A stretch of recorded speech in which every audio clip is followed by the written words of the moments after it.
Hello guys, नमस्कार। मैं मुकेश सिंह।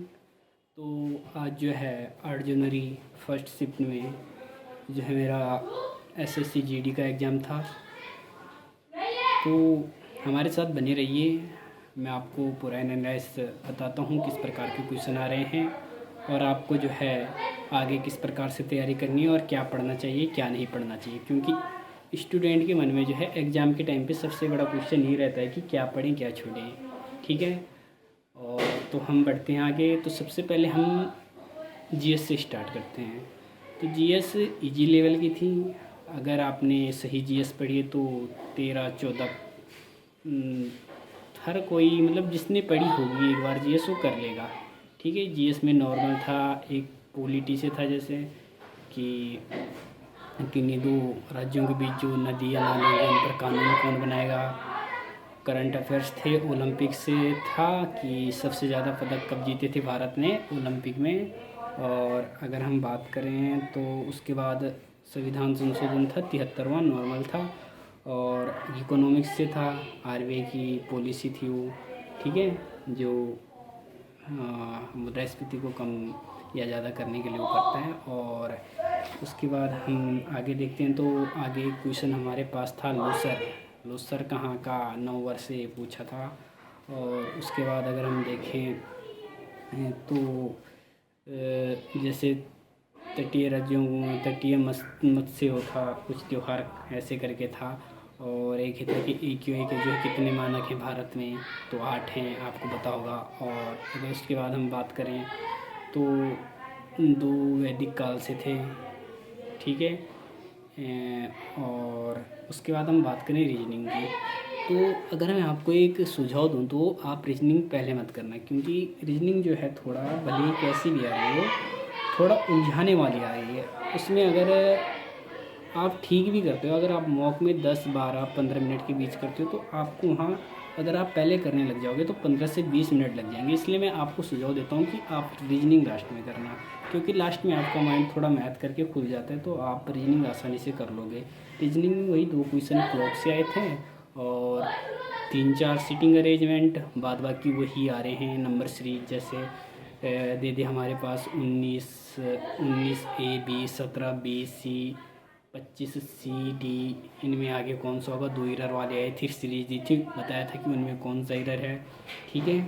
बाद बाकी ब्लड रिलेशन वगैरह कुछ नहीं, बस क्लॉक आया था, वही आए थे सीटिंग अरेंजमेंट, कोडिंग डिकोडिंग, बस ज़्यादा शायद इससे बाहर कुछ नहीं आया था। और अगर हम बात करें मैथ्स की तो मैथ्स बिल्कुल इजी लेवल की है। अगर किसी ने मैथ्स एक बार पढ़ी हो अच्छे से तो आराम से कर लेगा। बात करें तो 5 से 7 क्वेश्चन तो सिर्फ प्रॉफिट लॉस वाले थे, 1-2% वाले थे,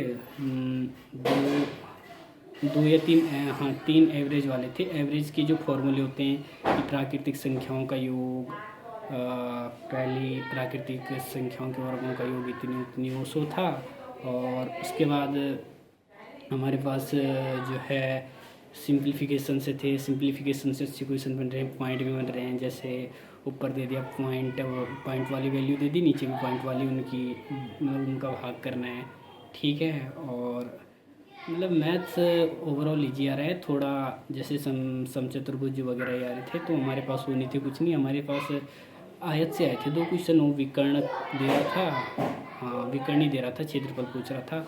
तो उसमें सिंपल आपको ये याद रखना है, 90 डिग्री का जो कोण होता है वो याद रखना है आयत का। उसी कॉन्सेप्ट पे जो सारे क्वेश्चन आ रहे हैं। हिंदी की बात करें तो हिंदी तो आपको पता ही है कैसी आ रही है।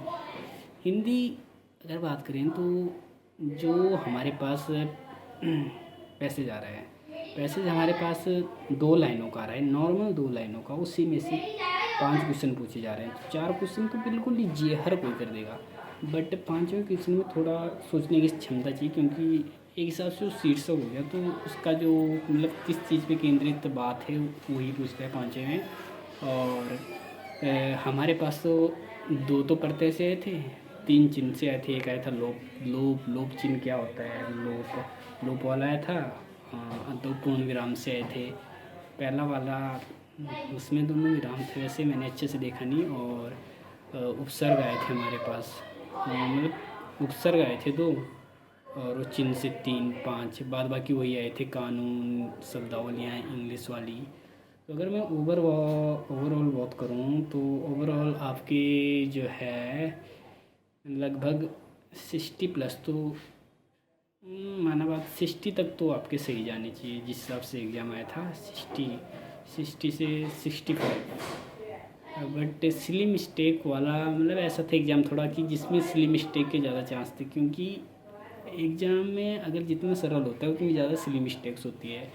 तो अगर आप अच्छा करना चाहें तो यही ध्यान रखना कि आगे से आपकी जो है सिली मिस्टेक ना हो, सिली मिस्टेक पे ध्यान देना। और कैलेंडर तो हमारे पास खैर आया नहीं था, बट अगर आप पढ़ी नहीं होगी तो आप कैलेंडर ज़रूर पढ़ लेना। और क्लॉक की एक वीडियो मैंने भी देखी थी यूट्यूब से, मैं आपको बता दूंगा, वो उसको देख लेना, क्योंकि मैंने भी कल देखी थी, उसी में से सारे आए थे। जैसे कौन पूछा था, अरे कोई क्वेश्चन वायरल हो रहा है जैसे कि 12 बज रहे हैं तो घड़ी की जो सुई मतलब घड़ी जो है कि सुई 4 सेकंड आगे होती जाती है, तो उतने बजे जो है कितनी आगे होगी।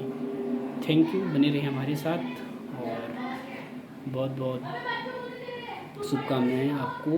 और जिनका भी एग्ज़ाम बाकी है तो उनके लिए बहुत सारी बधाइयाँ कि उनका एग्ज़ाम अच्छा जाए। और बाकी बने रहे हमारे साथ। Thank you.